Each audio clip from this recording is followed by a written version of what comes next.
সাইয়্যিদুল ইস্তিগফার পড়লে কি কি লাভ হয় জানালে উপকৃত হব। ভাইরা আমার, সাইয়্যিদুল ইস্তিগফার মানে হলো সকল ইস্তিগফারের মধ্যে শ্রেষ্ঠ ইস্তিগফার। সাইয়্যিদুল ইস্তিগফার মানে হলো আল্লাহর কাছে মাপ চাওয়ার শ্রেষ্ঠ এবং সবচেয়ে উত্তম দোয়া। বলে দিব কোনটা? আল্লাহুম্মা আনতা রাব্বি, হে আল্লাহ আপনি আমার রব, লা ইলাহা ইল্লা আন্ত, আপনি ছাড়া সত্যিকার কোনো মাবুদ নাই। আল্লাহুম্মা আনতা রাব্বি লা ইলাহা ইল্লা আন্ত খালাকতানি, আপনি আমাকে সৃষ্টি করেছেন। ওয়া আনা আবদুকা, আমি আপনার গোলাম। ওয়া আনা আলা আহদিকা ওয়া ওয়া'দিকা মাসতাতা'তু, আপনার সাথে যে আমার কমিটমেন্ট, আপনার গোলামি দাসত্ব করার, আপনাকে রব হিসেবে মেনে নেওয়ার, একত্ববাদের যে স্বীকারোক্তি আমি দিয়েছি, এর উপর আমি যতটুকু সম্ভব থাকার চেষ্টা করেছি।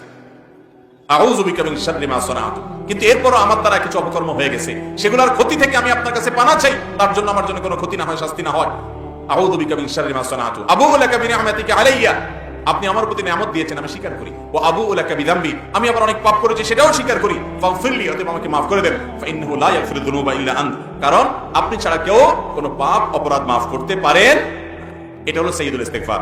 এই ইস্তিগফারের ফজিলত কি? এর ফজিলত হলো নবী করিম সাল্লাল্লাহু আলাইহি ওয়াসাল্লাম বলেছেন, যদি কেউ সকাল বেলায় এই সাইয়্যিদুল ইস্তিগফার, সবচেয়ে ক্ষমা চাওয়ার সবচেয়ে শ্রেষ্ঠ দোয়াটা পাঠ করে সকালে, এবং ইয়াকিনের সাথে পাঠ করে, বিশ্বাসের সাথে পাঠ করে, তাহলে সারা দিনের মধ্যে যদি কখনো তার মৃত্যু হয়, তাহলে সেই ব্যক্তি আহলুল জান্নাহ বা জান্নাতবাসীদের অন্তর্ভুক্ত হবে।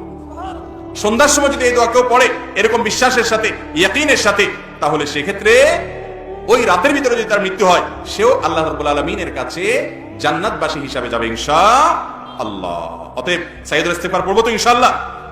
সাইয়্যিদুল ইস্তিগফার এটা আমাদের মধ্যে একেবারে মুখস্থ হয়ে যাওয়া উচিত, বারবার করে আমাদের পড়া উচিত।